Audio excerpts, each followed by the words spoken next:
Mr. Sir. All right.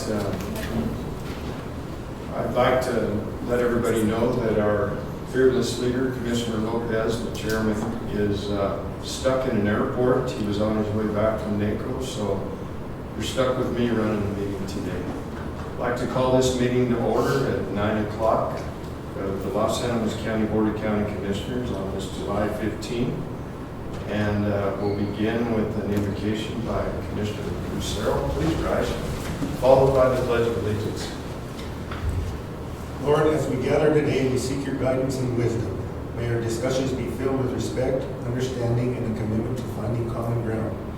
Help us to work together for the betterment of our community, and may our decisions reflect your values of justice and compassion. Amen. Amen. I pledge allegiance to the flag of the United States of America and to the republic for which it stands, one nation, under God, indivisible, with liberty and justice for all. Not to scare you. I just knew there were flags Roll call, everywhere. Mr. Norton. Commissioner Sir, Here. Commissioner Hess, Here. and Commissioner Lopez is absent. Are there any additions or corrections to the agenda? Mr. Nordkamp? No changes, Commissioner. I would entertain a motion. So moved. It's been moved to approve the agenda. All in favor? Commissioner Sir, Yes. Commissioner Hess. Yes. Item 2A, consideration of minutes. Are there any corrections or additions to the minutes of July 1st, 2025? If not, I'll entertain a motion. I move to approve the minutes from July 1st, 2025 meeting. Second the motion. Commissioner Hess, Yes. Commissioner Sir. Yes. Reading of correspondence and commissioner committee reports. Commissioner Lucero, please. The only thing I have is, over the last couple of weeks, I sat through interviews and committee meetings in selecting the new extension agent for Los Angeles County. We've completed the process. It's now in the hands of the director of Colorado State University. What they'll do is they'll decide and make an offer to whoever the top pick is. Hopefully we'll know something probably by the end of the month, maybe the middle of August. So, but that's all I have at this time. Thank you, Commissioner. On July 8th, the Fort Carson Army Alternative Procedures consultation process took place. The new vision clearly expands the consultation section while establishing detailed protocols for written, telephonic, and face-to-face engagement with federally recognized tribes. This focus on culturally sensitive processes reflects both the lessons learned and updated federal policy regarding the protection of traditional cultural priorities. One of the takeaways that I took from that is they're going to streamline the process of collecting that evidence after a maneuver. And we had to postpone the meeting because there were several individuals that and organizations that weren't present, like the tribal consuls weren't there, the History Colorado wasn't present, and we believe that they should be there to voice their opinions also. On the 8th of July, the ARC of Colorado met, and Commissioner Lopez and I attended that meeting. This meeting was to provide meaningful employment programming of 500 plus people with intellectual and developmental disabilities.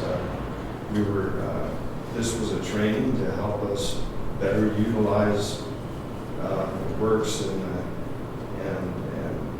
recognize the disability aspects of our community and what it would take in the grant procedures to follow to make it more accessible. And I believe that's the end of my report, although I did have one really nice phone call.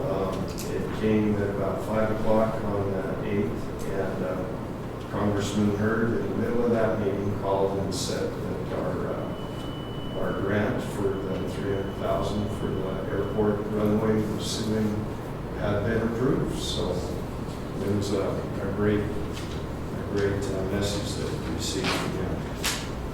All right, moving on, we'll move on to elected officials update. And I see County Assessor Amato just walked in, and I'm sure she's got something to tell us.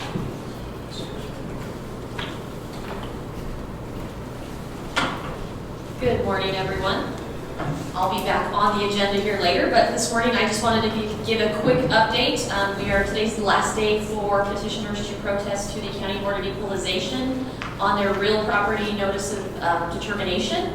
So today, just so we understand, it has to be postmarked by today, hand-delivered or emailed to the County Board of Equalization today in order to be accepted. July 15th is the deadline for protests going on to County Board of Equalization for real property, which is sticks and bricks, is the layman's term. So it's vacant land, businesses, homes, that type of property.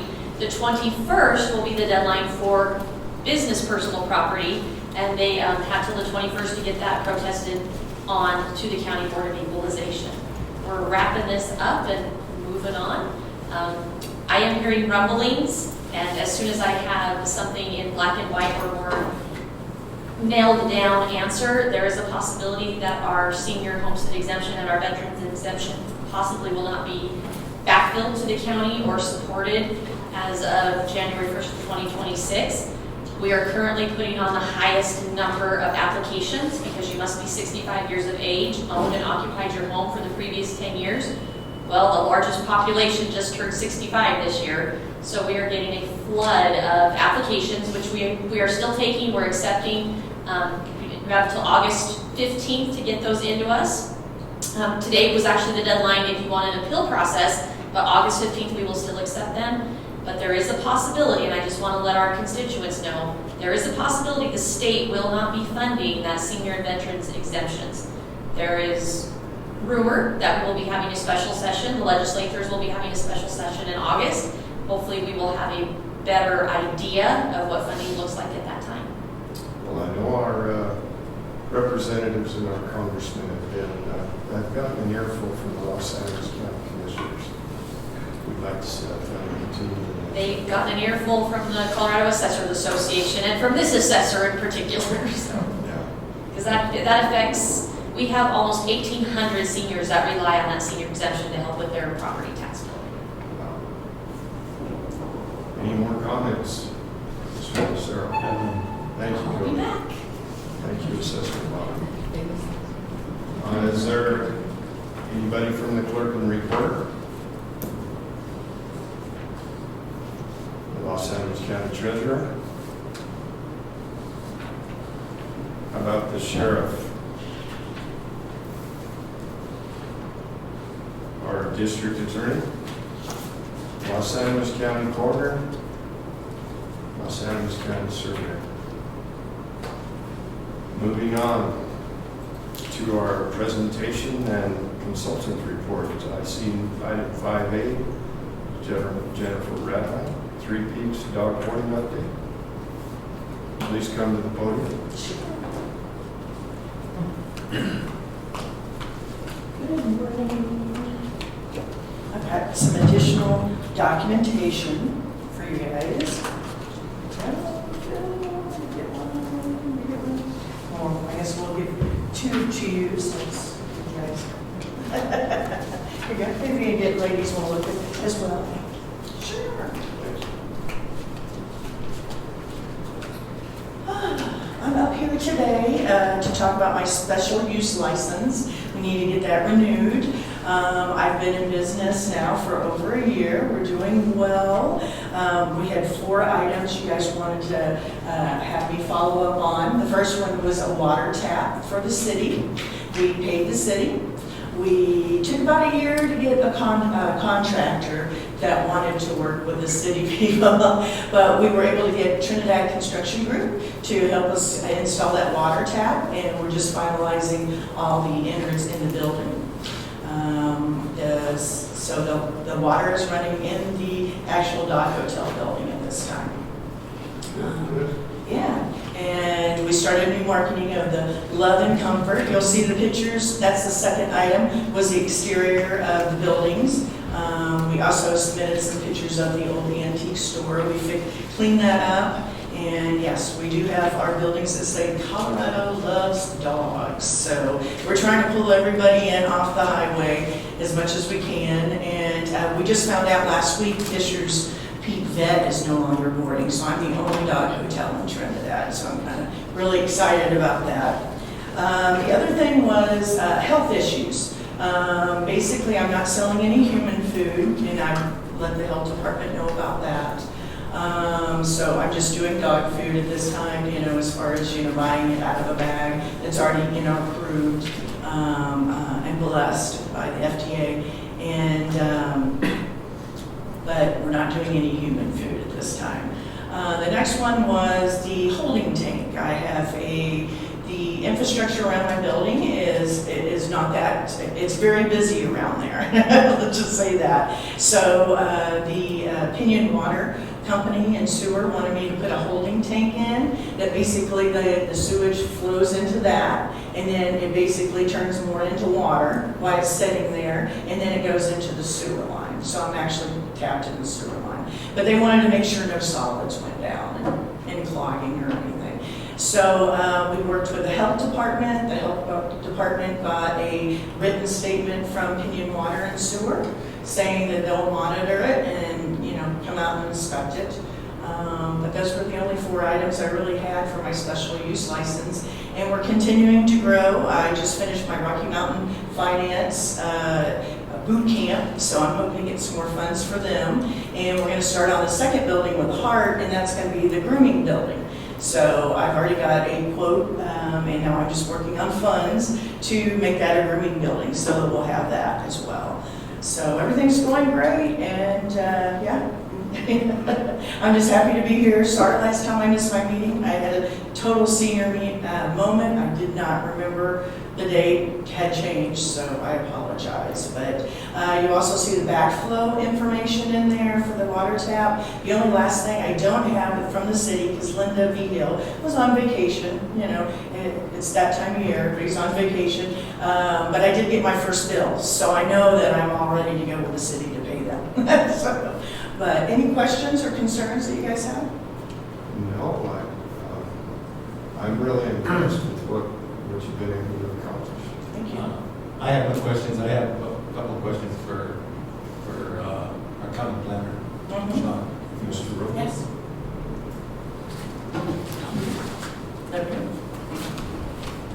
And I paid my taxes. Morning, Council. Morning. Sean, have you been out to the site? I have. Okay. Everything looks... Everything we've seen improvements over the last year. We have just kind of a stroke of luck is Google just happened to do their drive-by and update Los Animas County for the first time in 12 years in February. So we have the pictures of February before her SUP was approved until now. So you do see that there has been graphical improvements of the area. That's all I have. I just want to make sure you verified everything. Yeah. I was actually out there when they were installing the water tap. All right, thank you. Thank you for the presentation, too. Congrats. Come on out for a tour. Now we'll move on to public comments. I see Ryan Dorn. I think that's the name. Trinidad School District.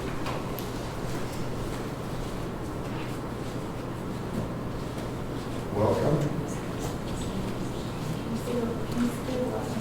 Dorn. Is that correct? Dornet. Dorn.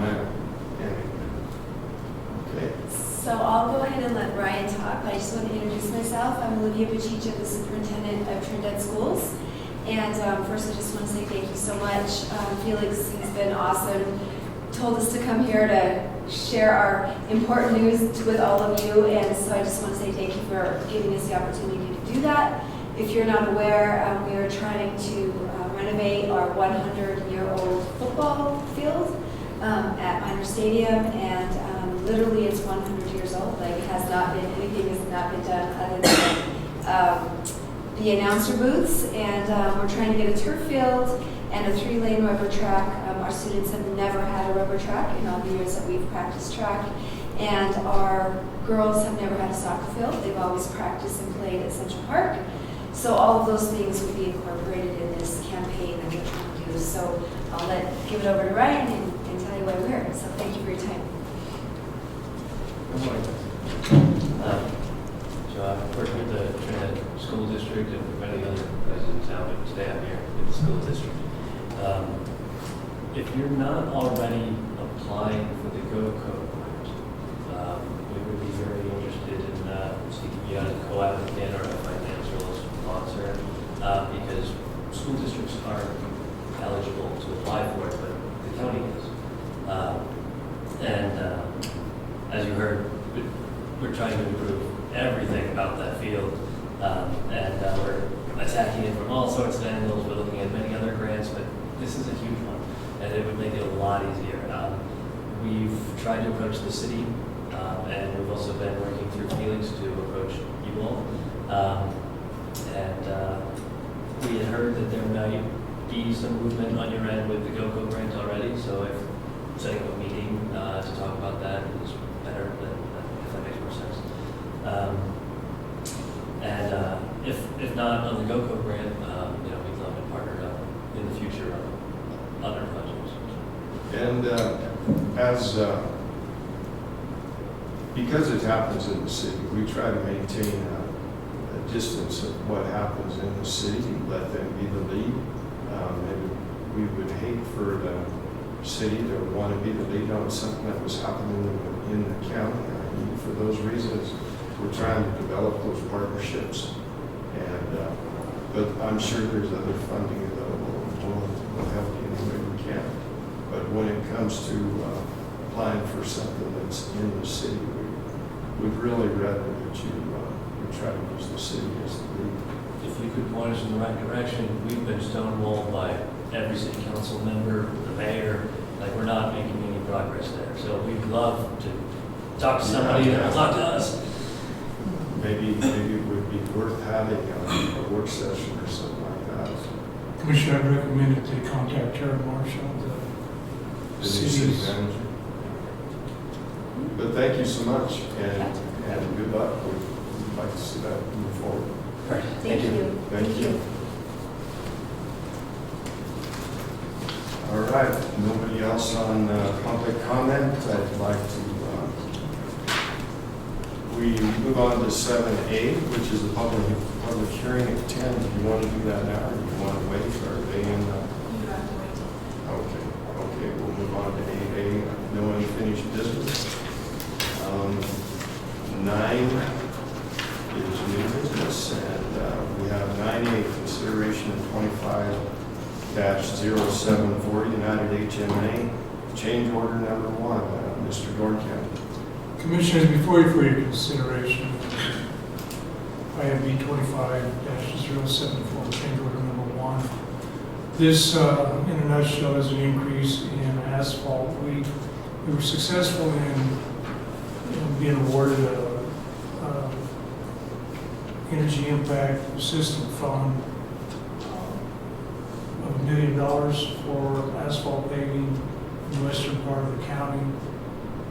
And our road and bridge had to match $1 million cash, so we had $2 million cash for the entire project. And the original bid came in at $1,225,764. So we developed a change order, and that's what's in front of you for your consideration.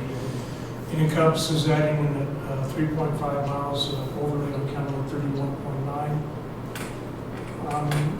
And with that, we'll also add 3.5 miles worth of emulsion, which is the tackle that was shot down prior to the overlay.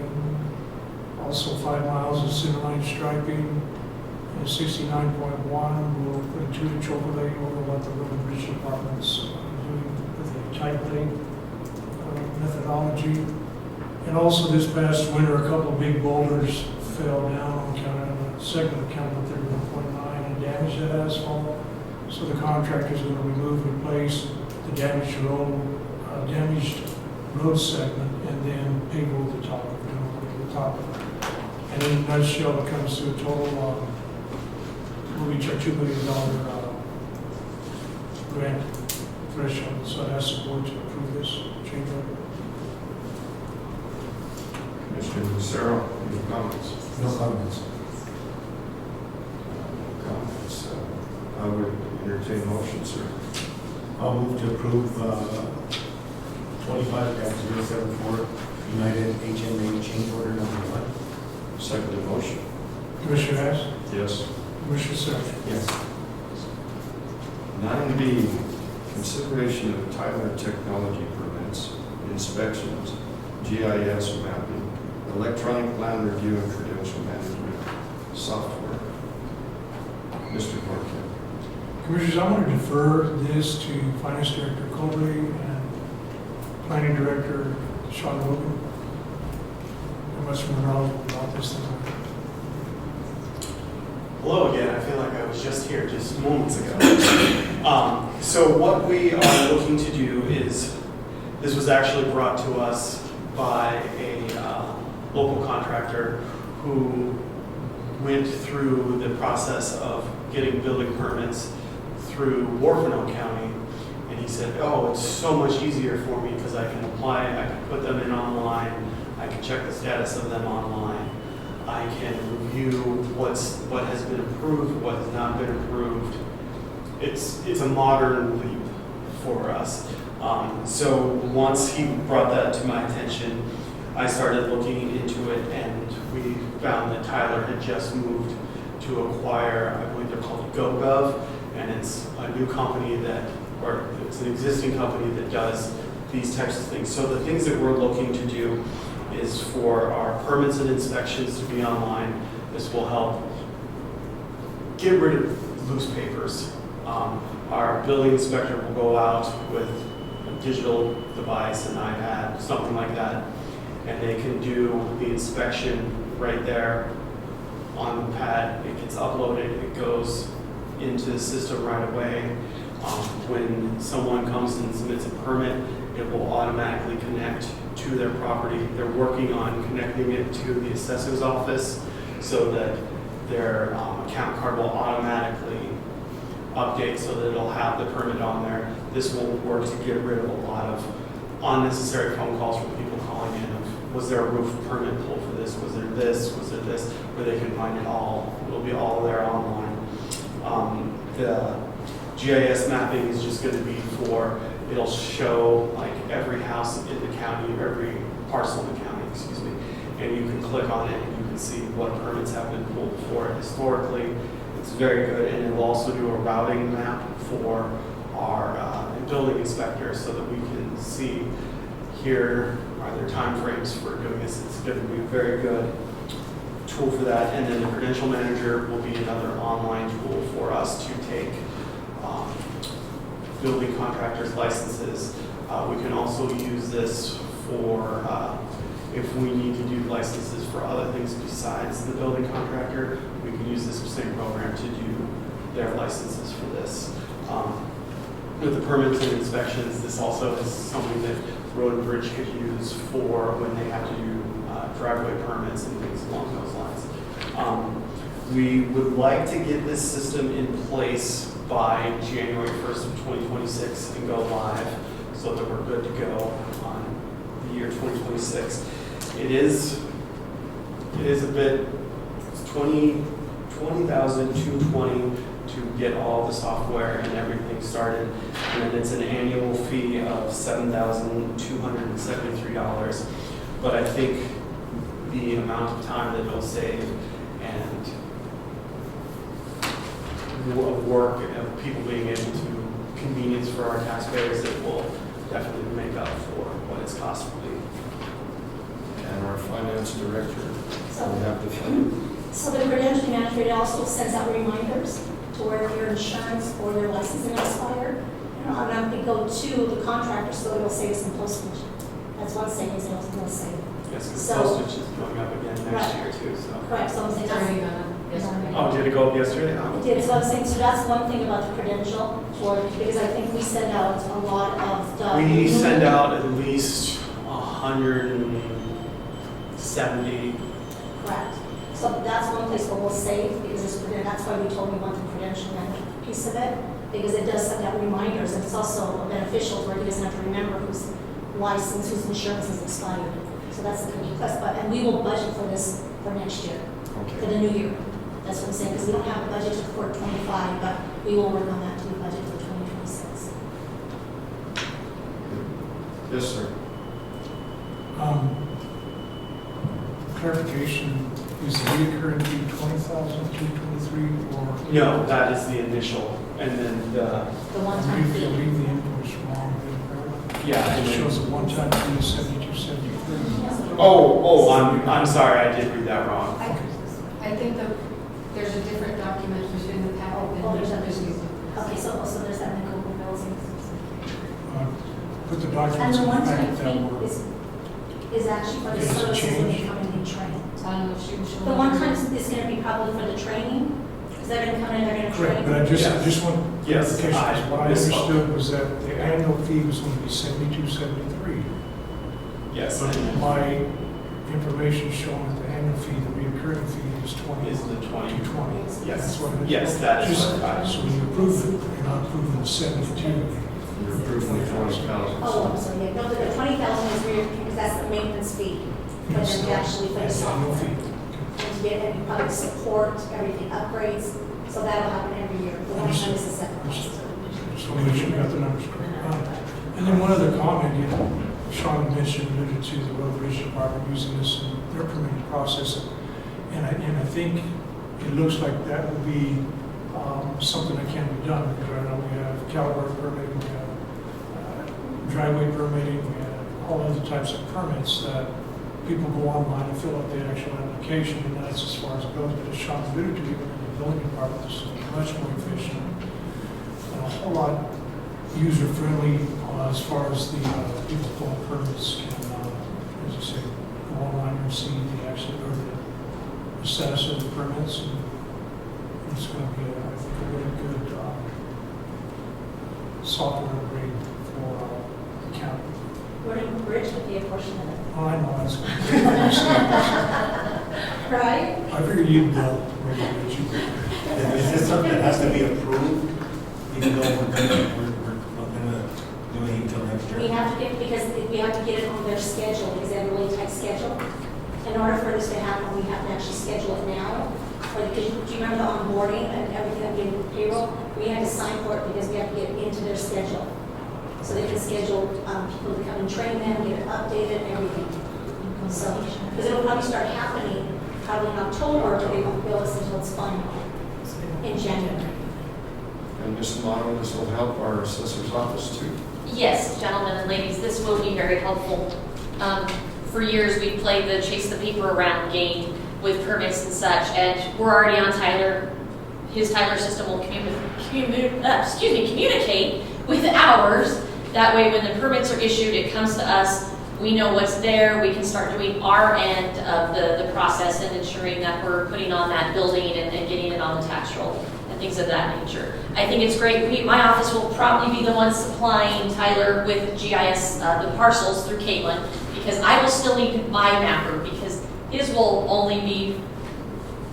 data will be updated from my GIS data as we do changes and splits and ownership adjustments and things of that nature. But yes, this will be a helpful tool in the county's toolbox.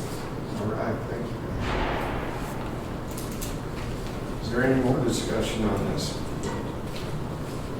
Commissioner Lopez, or Lucero? Sorry. No, I have nothing else. I'm glad it's coming for us now, so we can plan for our budget for next year. So it sounds like something that will basically kind of streamline our process and make it user-friendly for the public. It's in order. It's just going to add to the current existing contract. motion, sir.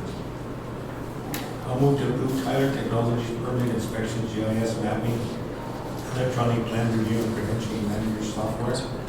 Second motion. Commissioner Hess, Yes. Commissioner Searle. Yes. 9C, consideration of retail liquor license renewal application for, I'll try not to butcher this, the Confederación Mutualista Mexicana y Hispano-Americana. Mr. Dorncamp. Commissioner, before you for your consideration is retail liquor license renewal. As you have just alluded to, and I would refer to council on this one. Commissioners, I reviewed the application, it appears complete.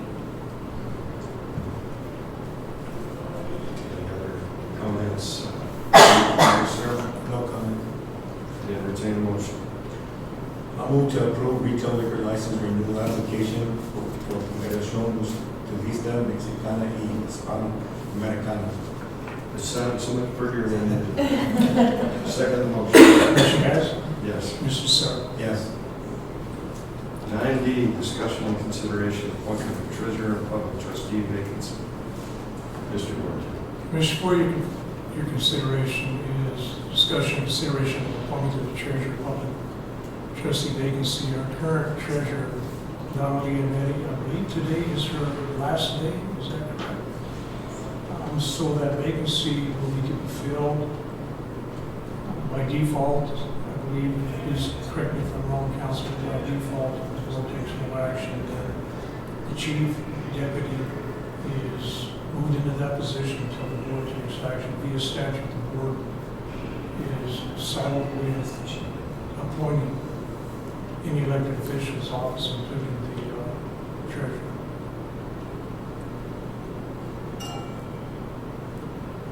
Commissioner Lucero, comments? No comments. I think it's just who is being appointed is the chief deputy from that office, so which is the most appropriate way to go.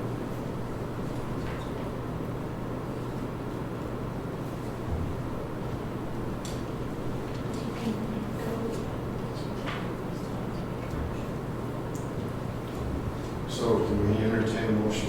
Give me that motion, Commissioner Lucero. I move to approve consideration of appointment to treasurer public trustee vacancy. Second motion. Want to be, And the name? Yes. Sarah Martinez. thank you, Commissioner. Second motion. Commissioner Hess, Yes. Commissioner Searle. Yes. All right. 9E, discussion with Los Angeles County Assessor on total assessed values. No action required.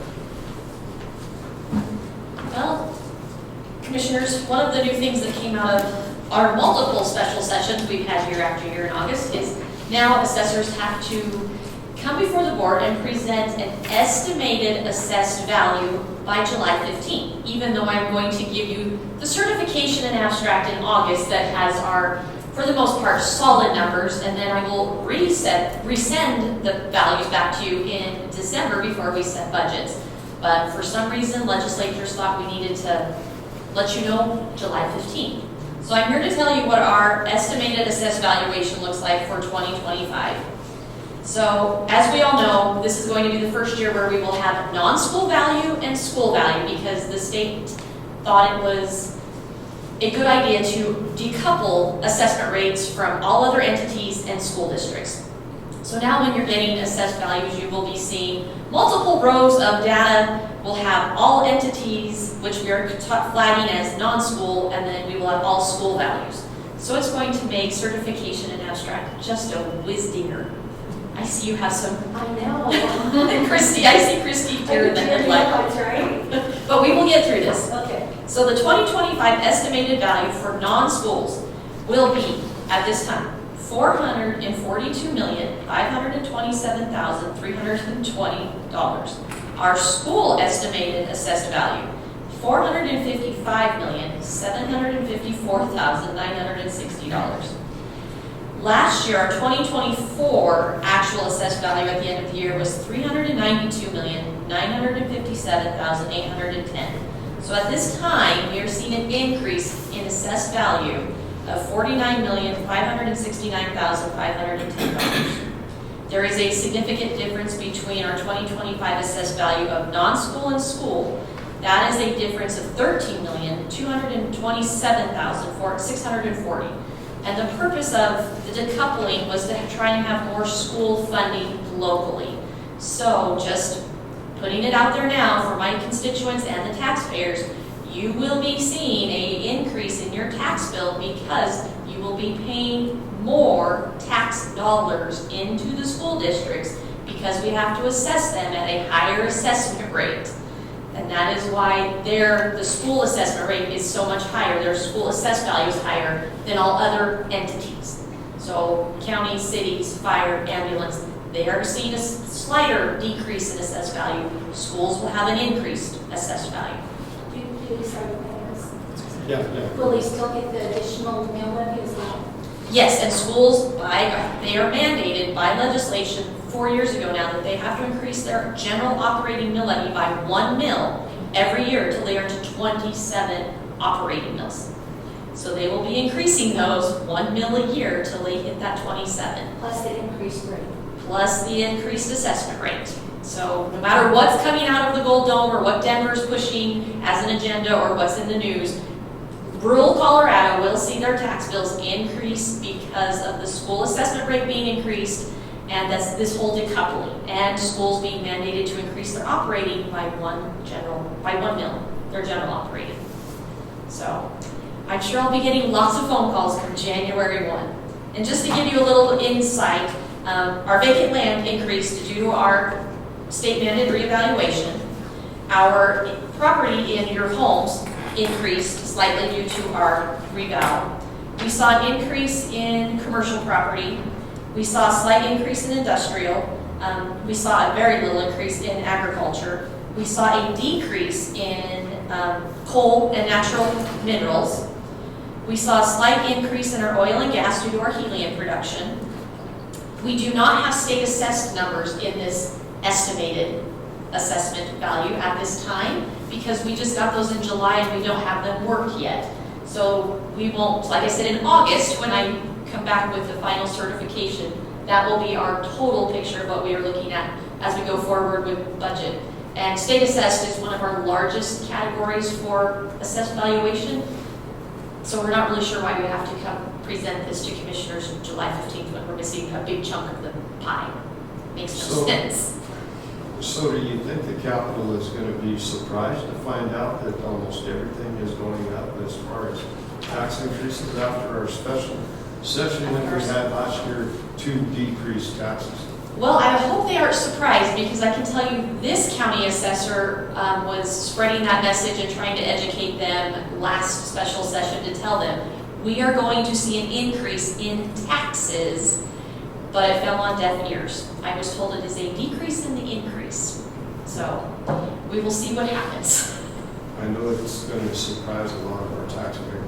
It is, and that's why as soon as I have something written and in black and white, I will start doing a educational campaign, especially for our seniors, if they are going to not fund our senior veteran senior discount for that.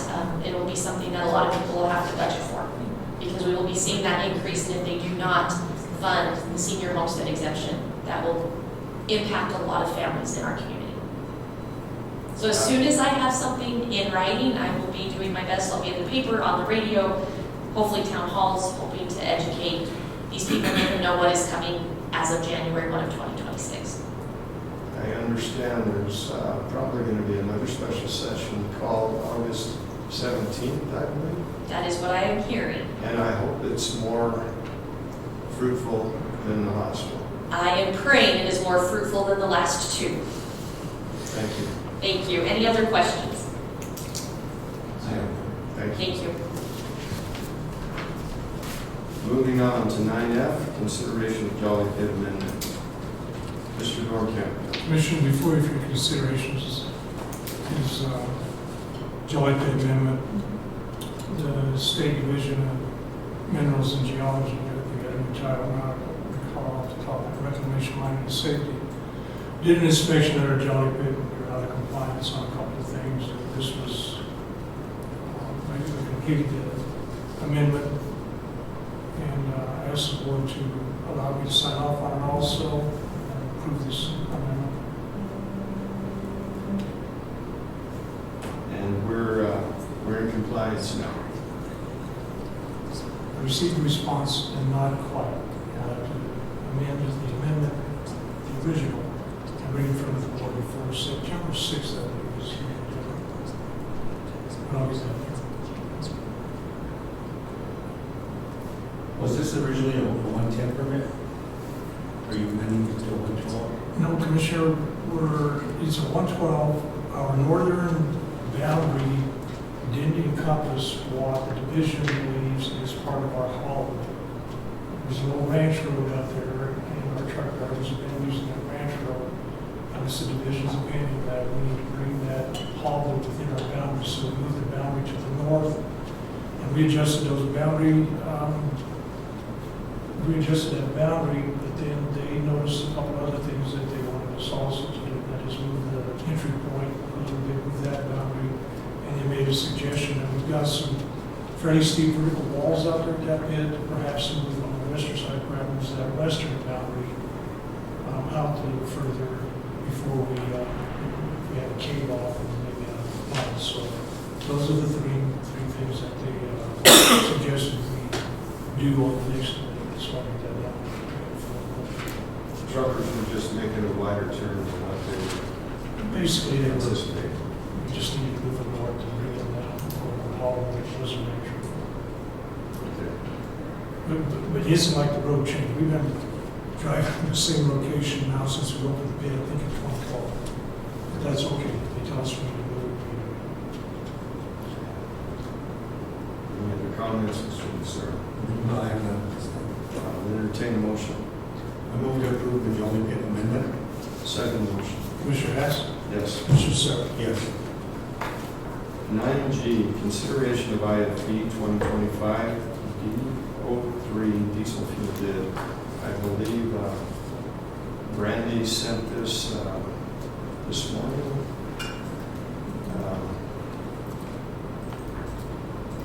Mr. Dorgan. Commissioners, I guess my Keno must not be working because I do not have the results. So if someone can forward those, I'm sure we should. That's important to you. Unless someone can move on for, which is how it was. Yeah, Tony as well. I could read them if you'd like me to. Yeah, that would- Bid opening for 2025 D03. Description of IFB 7,200 gallons of diesel fuel. Number 2, red or clear with a minimum of 45 octane. Offer one bid's first bid, Lahana Valley Oil at $2.55 a gallon for a total of 18,360. Acorn Petroleum, $2.65 a gallon, 19,008 cents. World Fuel Services, $2.57.18 gallon per gallon at $18,516.96, and Wallace Oil submitted no bid. So it looks like to me the lower bid was Lahana Valley Oil at $2.55 a gallon and 2,360 gallon. Any other comments? Mr. Lucero. No comments at this time. Mr. Dornkamp, your recommendation?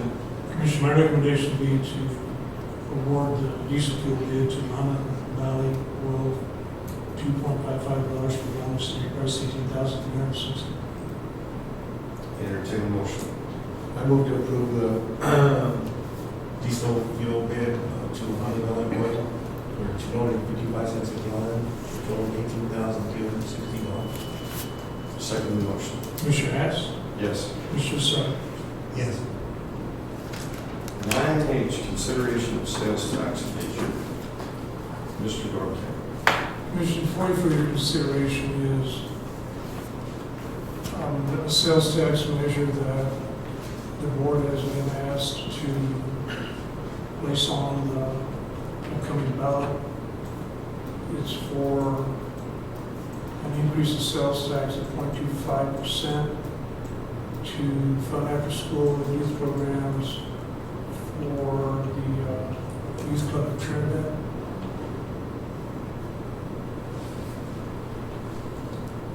Okay, I see Mr. Lopez, would you like to come address this?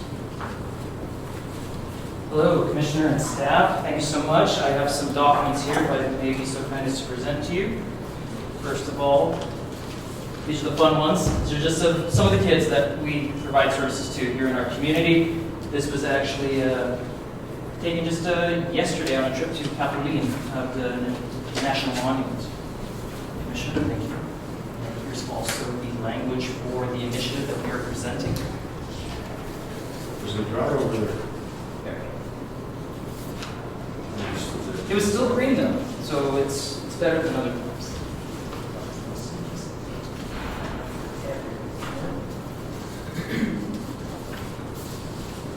I'm sorry, but that's my last one. I didn't know that there was 3 pictures.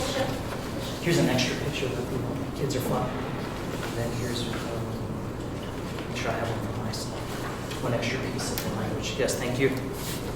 Our executive director, Mr. Patrick Walsh, is trying to get over here right now, but due to financial restrictions, staffing is limited. So, and plus we're also in the thick of our summer programming right now. So again, Mr. Dorkamp, thank you for being so flexible, just trying to get these bits of information into you regarding our budget, programming, overhead, etc. It's just last Friday when these requests were made to us. Well, we were out of pocket with a group outing. And then yesterday, the same, as you can see in those pictures right there. I have something prepared that I'd like to read, if possible. And if you would just be so kind, I know it looks like a lot of pages, but I just spaced it out wide so that we don't trip up on the lines. Dear County Commissioners and members of the Los Animas County, we have an opportunity to present a funding mechanism that will keep a community asset alive and thriving for years to come. It is the 0.25 sales tax increase that we have prepared. In this statement that I have prepared, I hopefully will answer some questions that might be on your mind. The Youth Club of Trinidad has been a benefit to many families over the years and that we have been operational. We facilitate safe, productive programming for kids and allow families to have peace of mind that their most important investment, their kids, are well cared for in a healthy environment. We provide families with quality care knowing they can work until 5 p.m. in the evenings and then have summer camp opportunities that are not otherwise available here in Los Animas County. Even our former mayor, whose grandkids are members of the club, has stated that this is a good idea and is in support of this tax initiative. Now, why hasn't TYC presented to the City of Trinidad? The city has already been a very generous partner. Not only helping with seed money to help the club get going, they have provided a generous MOU or Memorandum of Understanding for the Trinidad Youth Club for the facility where we are housed currently. Until very recently, the city has provided Trinidad Youth Club with free utilities. But due to their financial constraints, that is no longer available. So that's another encumbrance upon us. The city has been a great partner, but they are too having these financial difficulties, and that is one of the reasons why we chose to ask the county for this ballot initiative. The traditional funding methods for grants are becoming scarce and more competitive, drawing more beneficiaries to call on fewer funds. This is the reason for this ballot initiative. We're not asking for funding from your coffers. We are asking to allow the citizens of Los Animas County to decide on whether they would allow this 25-cent sales tax, which is spent up for $100. So if you break that decimal down, for every $10, 2.5 cents would go to this after-school program, which is year-round. This would not put any strain on your already tight budgets. It would not put any significant strain on the staffing in this building as well. It would be very similar to how you pay the district attorney's office for the 0.5 sales tax that they received from a previous initiative years ago. Are you aware that TYC, or the Trinidad Youth Club, is not only an after-school program, but an incubator space for other organizations? Most recently, we are the umbrella that helps start Keep Trinidad Safe. I don't know if you all are well of this, but the youth club was the utilized umbrella for that organization. And you know, Keep Trinidad Safe has drawn so much praise for the multifaceted programs that help our adult population here in Los Animas County. If not for TYC, this organization would not be in existence. This is just a further point of how we help our community. TYC is not done there. We currently are entertaining opportunities to facilitate a Scouts of America branch, one that has been defunct for many years. We help schools with Project Power, a well-recognized program that goes to schools in the county to serve supplemental curriculum to Los Animas County youth. We go to Primero, we've gone to Honey. Aguilar is another school district that's in this realm, and that's why I believe this is a rational request from the county. We even have been working with Earth Mountain Farms in Weston, Colorado, to help teach our kids the value and benefits of agricultural aspects of life, and the list goes on. I have heard that there are rumors that our request will be met with a unanimous no vote already. But I disagree with these naysayers. I believe that this body is more open-minded and knowledgeable and willing to give us time to make our presentation rather than violate sunshine laws. Why would you? When you choose to vote yes today on this, you will give the citizens of Los Animas County the voice to state if they value this year-round and after-school programming to be funded. It's not a hard decision and demonstrates the county's inclusion and value of our youth. I will end with this statement before we address questions, and Mr. Walsh is here. For all the votes that you all will make, how do you want to be remembered? For voting no to help our families and kids? Or do you want to be looking back at your time when you're done with those seats right there, and that you gave opportunity for our county's families to have programming for their kids that is perpetually funded? Thank you for your time. Very nice presentation. Thank you. Again, I have Mr. Pat Walsh. Do you have anything to add, sir?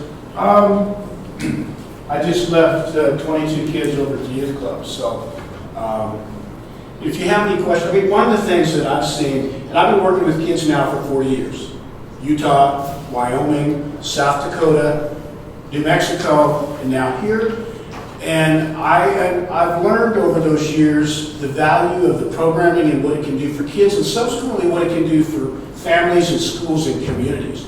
That programs, and I've worked for the YMCA, I've worked for the Episcopal Church, I ran the largest day camp in the United States at Sioux Falls, South Dakota, as executive director. So I see the value of programs like this and what it does for the kids in their community. Saw it in Raton with working with all those kids over there, and then since been over here, this is my 4th year over here doing programs through the youth club with kids, and I've seen the value that it does, whether we're working with the kids in summer school or whether we're doing it through our Project Power outreach program at Honey and at Primero, and those programs and what it's doing to those kids. And you can see the changes in those kids, and I think that's valuable. So, I agree with you. I can see the value, and I think the timing is just a little off, in my opinion. Sure, and you know what? Timing is always off. It's never a good time to ask people for money. You're absolutely right. Whether we're in good times or last year when the city went after a tax initiative during the interest rates and everything being higher and inflation, but yet that still passed. One of the things that we noticed from a survey performed for that particular study, for that initiative, was that people were willing to put money towards their kids. And that was empirical data from their study. Now, granted, it was a year ago, and things may have changed, but I think that people are still willing to put money towards their kids, even if it's their grandkids, because right now, our youth is our biggest export. And if we're trying to grow our community and keep people here, we need to invest in them when they're young. Would you say that? The water's always when I came, and when they were getting the KTS initiative going over to college, that was my first year here, and they kind of had me come and talk to the group there, and they asked me, what do you think? And I said, well, if I'm going to treat that water, it's easier and better to treat it where it comes out of the mountain than when it's further downstream. It gets harder to treat it, it's more expensive, and the results are not as good.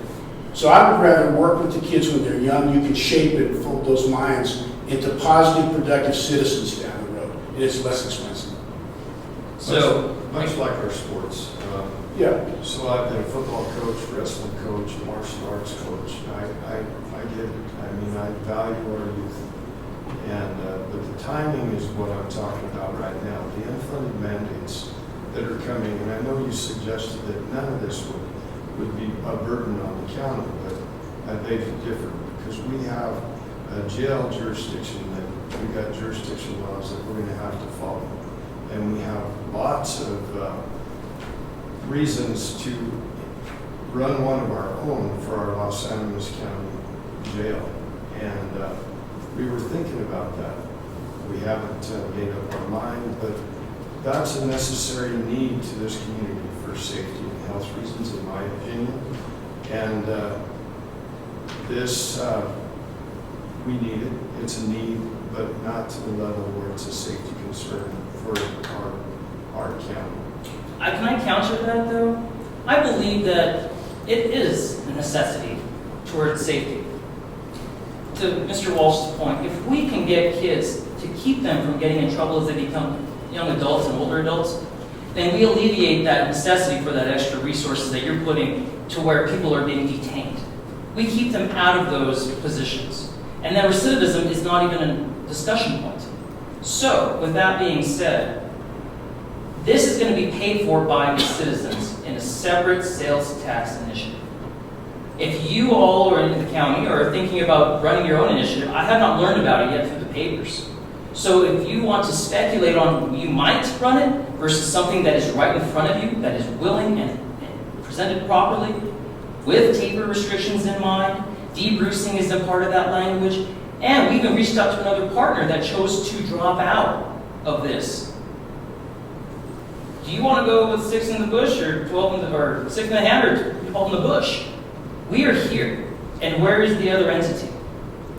I'm not concerned about them. That's a need, that's a different topic, I agree. But we're here right now. And all we need you to do is have the ability to let the citizens vote if this is valuable to them. That's all. If we lose, then we lose. It's no skin off your back. I gave you my point of view. Commissioner Lucero will give his, and then I would like to say we haven't heard from Commissioner Lopez. And I would like for him to be able to talk on this, and maybe by that time you would be able to bring us the rest of the information that was requested. Would it be possible to do this before August 4th? Because that's when this information needs to be submitted to the clerk and recorder's office to make it by state statute onto the ballot. Mr. Goldman. Commissioner, if the board wishes to convene a special session, we can do that. Commissioner Lucero. Yeah, I commend you. I commend you both for doing this, for doing the trip. I'm just not sure if it's a good time. It may end up. Numbers wise, do you have a breakdown? How many kids do you serve outside? We're serving about 100 individual kids, but they attend the youth club about 2,300 times through the year. Through those programs are after-school enrichment. We do our full-day Friday programs, and then we do 11 weeks of camp, which include 2 weeks over the Christmas holidays. It includes 1 week during spring break and 8 weeks during the summer.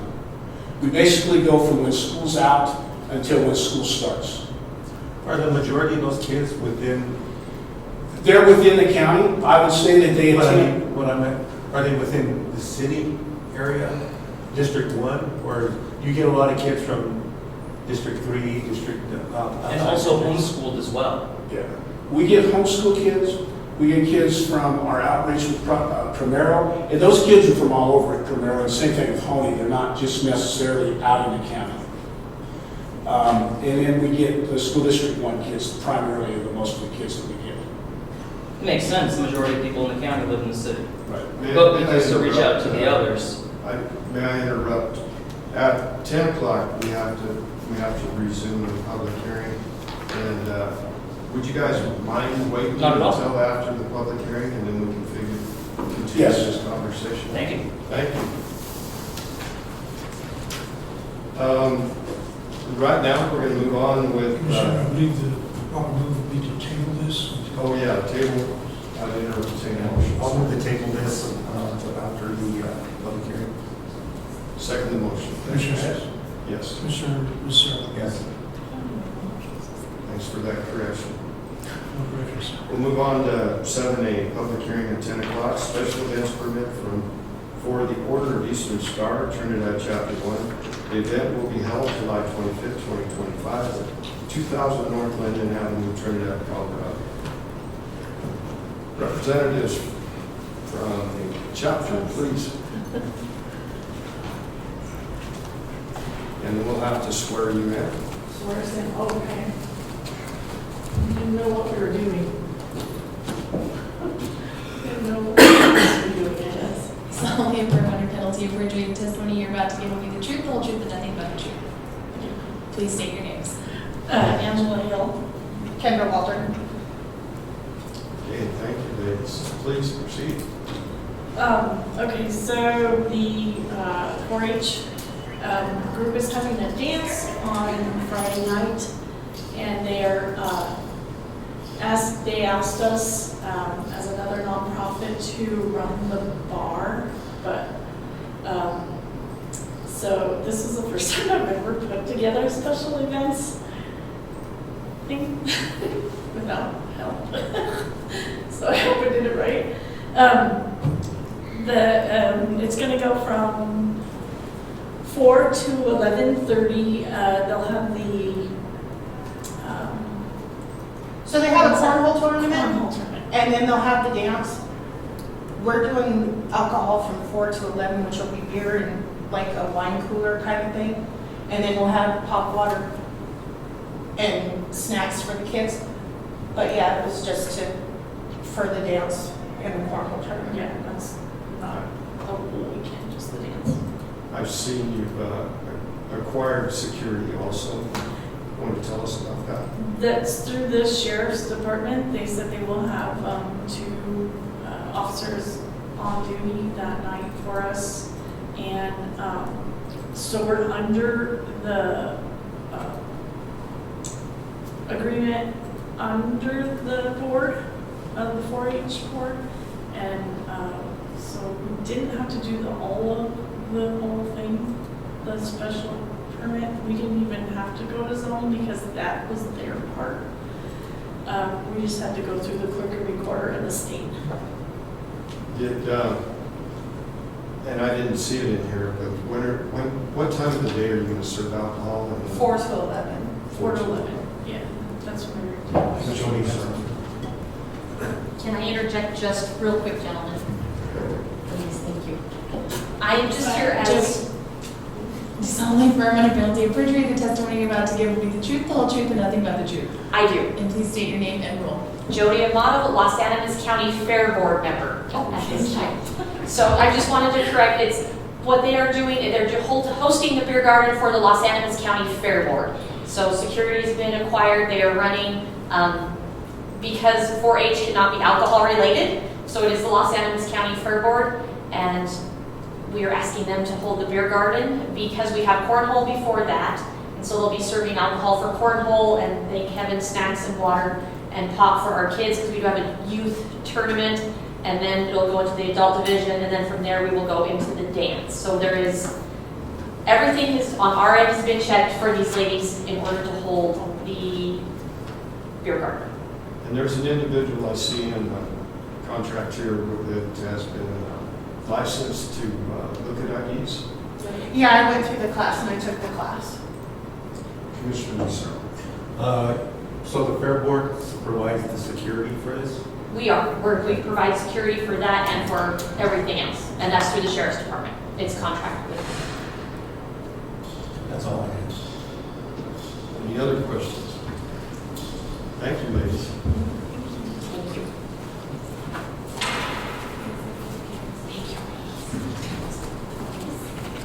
All right, is there anybody online or anybody else in the room that would like to comment on this? Again, anybody online or in the room? 3 times, correct? One more time, anybody online or in the room? All right, well, couple days. Now, I reviewed the entire application. This one's a little bit more intense than some of the ones that we do get, and it does meet all the qualifications as required under statute, so I have no concerns. Commissioner Lucero, any more comments? No comment. I entertain a motion. I'll move to approve the special events permit for the Order of Eastern Star Trinidad Chapter 1 to be held on July 25th, 2025 at 2000 North Indian Avenue, Trinidad, Colorado. Second motion. Commissioner Hess, Yes. Commissioner Searle. Yes. Okay. Now we'll go back and we'll remove item. What item was it? Oh, we got to close the hearing. A motion, sir. I'll move to remove the item H from the table. Let's close the hearing first. I move to close the special public hearing. Second motion. Commissioner Hess, Yes. Commissioner Searle. Yes. Now it's over. Remove item H from the table. Second motion. Commissioner Hess, Yes. Commissioner Searle. Yes. Thank you. Okay, gentlemen, we'll continue.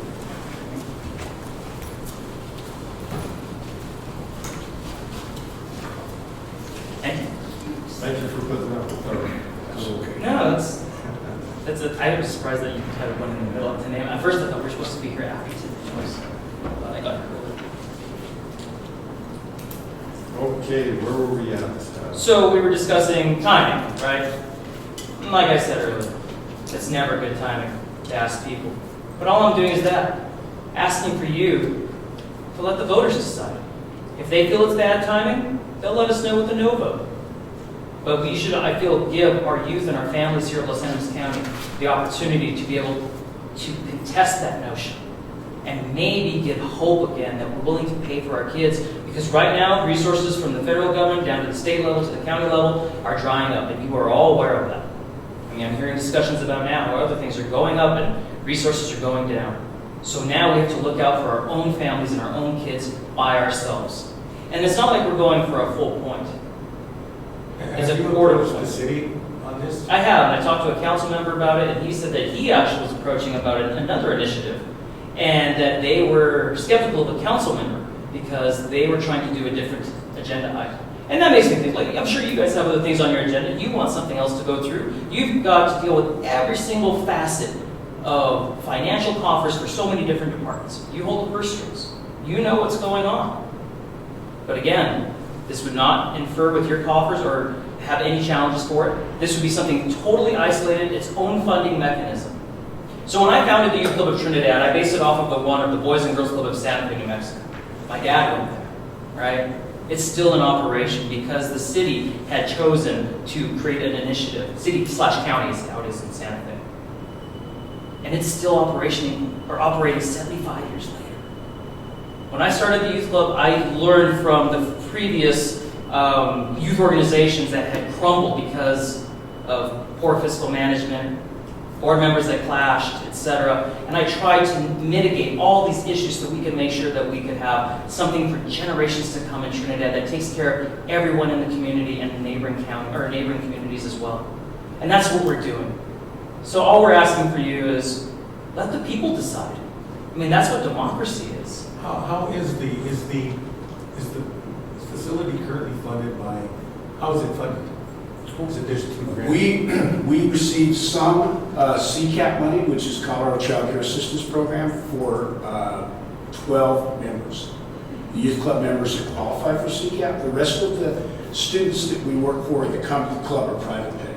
And we've kept our fees low since I've been there for 5 years, just so that those parents that don't qualify under the CCAP guidelines for income can still have their kids attend. We also have a special scholarship fund, the Susie Lopez Scholarship Fund, for kids that are above the income requirements that will also reduce their fees. And above and beyond that, we write grants. We write grants like every other nonprofit in the county. And we've come to the county for grants. We come to the city, but through the city, through Trinidad Community Foundation, those monies are drying up. And that was money that was coming off the marijuana tax. And so we have to write for foundations. The El Pomar Foundation has helped support our school outreach, our Project Power programs, which we take to Honey. We take it to District 1 for all the 6th grade and 7th grade students, and at Honey for all, or at Primero for all the 7th grade students. They're supporting that. They supported it last year, but it's a small amount of money. It's $15,000 is what they're doing. They're going to also support it again. We've gone to the A.V. Hunter Trust for money, and they've been supported, and the Bar and I Foundation have been supported because we work with the kids throughout the county. But it still isn't enough, and we have every year, sometimes we get those funds and sometimes we don't, and it's a challenge. Yeah. And the competition is extremely tough because every other nonprofit is competing for those monies, and they're running good programs. And so we want to continue that continuity with those kids because we see a difference in their behavior. I see a difference in their behavior, and so do their parents and their grandparents that come and send their kids to us. So we want to be able to continue that. And what I learned when I ran the program in Salt Lake City, we reached out to the Salt Lake City School District. The Episcopal Church owned the camp. They started in 1930, but they subsidized and helped support that camp. What we found is the growth and sustainability of those kids changed, and it kept them out of the jail house. Okay, it kept them out of getting into trouble at the other end. And we tracked it. We saw those kids. And one of the programs I worked with in Wyoming with Wheatland, and I told you about this, Wheatland School District, we had Project Power go onto there. We started that in the 4th grade and 5th grade with those students. And they came up to the camp and they did that program, and then we went into their schools. Then those kids graduated and went to Wheatland High School. Wheatland High School kids came back and helped those kids. Wheatland went from a 68% graduation rate to 100%. And that was a direct result of the programs we were doing with those kids.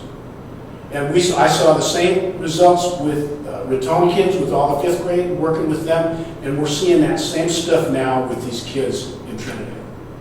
But it's consistency, and we want to continue that. In order to do so, funding is the name of the game. That's what, I mean, when we started this, Kelly Doctor was our financial or treasurer on the board, and she was always mindful of that. Where's the money? Where's the money? And now that these grants are drying up, we put in for a $250,000 games grant last fall to find out this March that we were denied. And we spent money trying to get that with a professional grant writer because we see the value in what that could attain us, but there's still no guarantees. This is a guarantee. Our budget right there shows you that we spend approximately $285,000 a year to run this operation with a very limited staff. So to go beyond it by $15,000 in the numbers that we have in the ballot initiative would only enhance our ability to maybe have one more staff member part-time, but yet still continue on with the ability to go after more grants to enhance, to go and help other entities get formed, and to keep people, as they get older, out of jail. How many staff? So right now, I have 5 part-time staff that come, and their hours vary from 2 hours in the day. They come and close the club out until around 7 hours a day, and then there's myself. Yes, I want to say something about Mr. Walsh. This man is dedicated. Twice this year, because of financial restraints, he has furloughed himself on payments to keep this organization going. There's no doubt that we agree that it's needed, and the timing is a concern for me. But here's the thing, I think Mr. Lopez, who's not here, he should be part of this vote. Mr. Lopez? Yes, Mr. Oh, Lopez Felix should Lopez. be. Yeah. Sorry. He should be part of this vote. And for that reason, I'd like to table this and have another meeting, a special meeting that will work for everybody. And we'll get that done before August 4th. And you can help us bring Mr. Lopez, of course you're aware of the Sunshine Laws, you can help us bring him up to speed. And I've been in communications with him verbally on the phone. I was teeing him up because originally I was going to the clerk and reporters to see if we needed to do a signature ballot initiative. And I was informed initially that that wasn't necessary. It just needed to come before the commissioners. So we were waiting on the audited numbers for 2024 to have solid empirical data to go off of, but then I found out, well, the audit's not complete. And then you have to do a core request in order to get that done, correct? To get that information to where in previous years it's listed online. So we had a timing kind of juxtaposition of sorts where we were kind of bound and we could not really proceed. Then we found out, well, you have to have something in within like 180 days, and that was beyond the time. So there was a lot of just misinformation, I want to put lightly. Yeah. Otherwise, we could have gone to a different mechanism much earlier. And not that you're a last resort. Actually, I'm kind of hopeful you guys will say yes. I think you would. I think you care about these kids out here, whether they're Primero or Pony or in Trinidad. And you should just let the people decide. Timing is never right. You're absolutely right. I will repeat this one more time. But let the people decide if the timing is right. Don't take that from them. Thank you. Thank you. Very good presentation. You sound like your brother, Reverend Lopez. Good job. Sorry. Oh, seriously. I commend you. You got it very articulate. Thank you. Your hearts are in the right place. But I think at this time, I would like to make a motion to table this item, but have it on prior to when your deadline is. And Mr. Goldkin can set that up. When Mr. Beebe's office can come and discuss it with you. I'm sure he has questions. I would second the motion. And thank you guys. You know, Thank you. we're passionate about our youth. We really are. We just, this legislative session has just thrown us into trouble. You're absolutely right. You're right. And that's why we can't rely on all these other routine and traditional funding mechanisms. I'm seeing downtown businesses start to go away. I'm a business owner downtown. I don't want to see this nonprofit entity go away because we didn't try. Commissioner Hess, Yes. Commissioner Lopez. Excuse me, Commissioner Searle. Yes. I'm sorry. And you'll let them know. Yeah, Commissioner, tentatively, we'll shoot for the 22nd, 9 a.m. We usually have to do our dog everything formalized and do something to it. That's fine. I'm just kind of just looking at my calendar briefly real quick. That's a Tuesday. That'd be next week. Next Tuesday, 9 a.m. Thank you guys. Thank you for the time to entertain us. I'll check with Commissioner Lopez to make sure that works with him too. Thank you, sir. Will let you know. Thank you. All right, the next item on the agenda is consideration of the Public Trustees' second quarter report. Mr. Dorncamp. Commissioner, before you for your consideration is Public Trustees' second quarter report. And, just a comment, a short time where Treasurer is not in the audience. I think today's her last day as we spoke.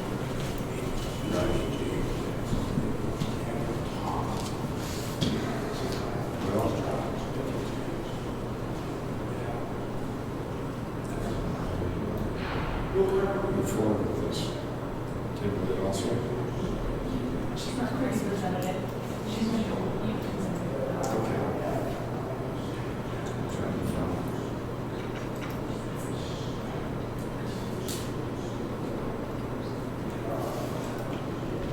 Any comments, Mr. Visser?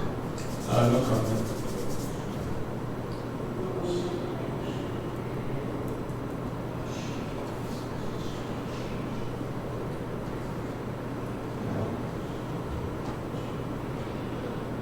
With someone here to present it, and we've done it before. I would entertain a motion, Mr. Visser.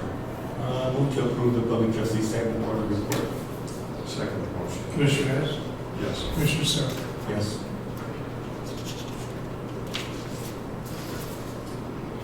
Item 9J, consideration of Southeastern Colorado College Dual Housing Grant Letter of Support and Cash Match. Mr. Dorncamp. Commissioners, before you for your consideration is South Central Council of Governments Dual Housing Grant Letter of Support and Cash Match via Senate Bill 24074. Local governments are required to develop a housing needs assessment or complete housing needs assessment with a couple of exceptions. And Los Angeles County falls within one of those exceptions, that being our population growth has decreased more than 1% threshold between the censuses 2010 and 2020. That That doesn't mean that we can't go ahead and do that assessment as a county. But we were approached by COG to donate some money as a cash match towards COG going after DOLA monies to complete this assessment in the tune of just over $5,900.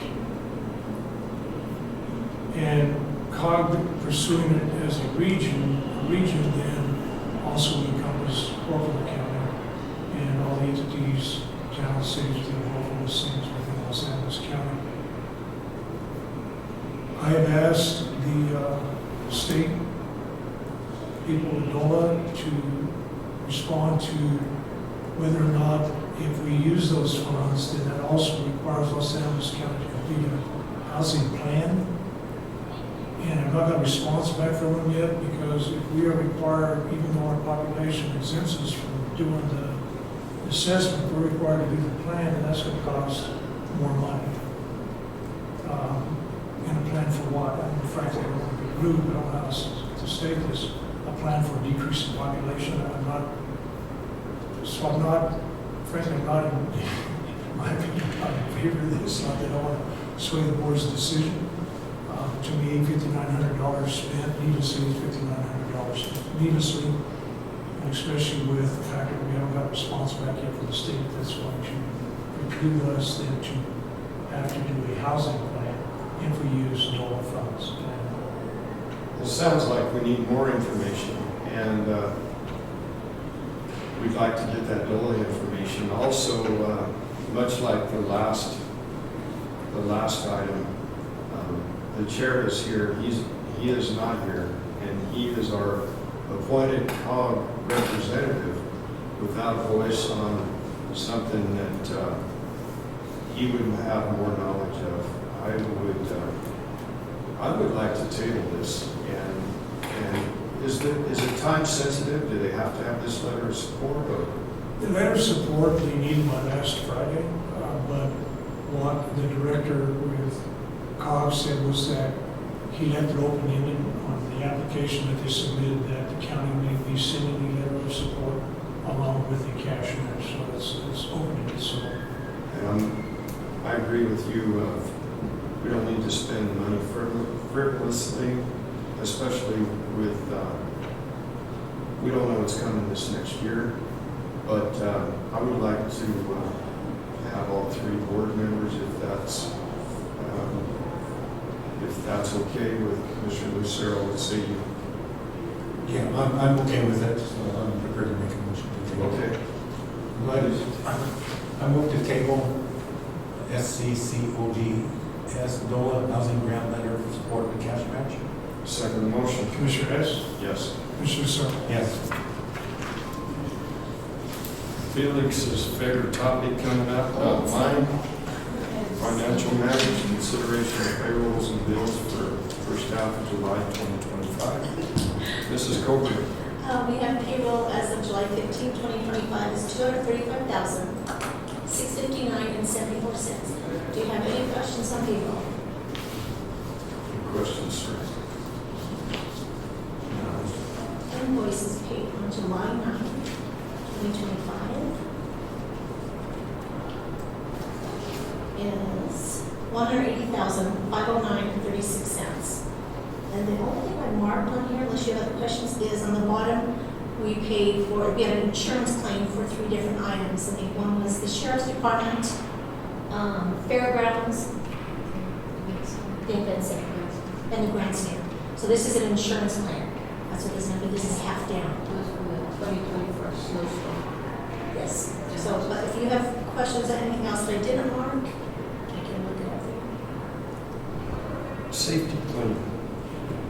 What is that? 1220? Vendor number 1220 for 1729. I'm just curious. I mean, it's not a large item, but Commissioners, if I may, I believe that is a road and bridge purchase for the parts washers, for lack of a better way to describe it. And then I believe it also at times typically use the oil, but I did not go through the.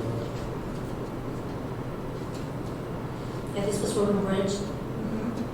okay. Containerized waste schedule service. That's for the Olive Oil. Fairgrounds. Olive oil, and they also provide our blood pressure. Just curious. Thank you.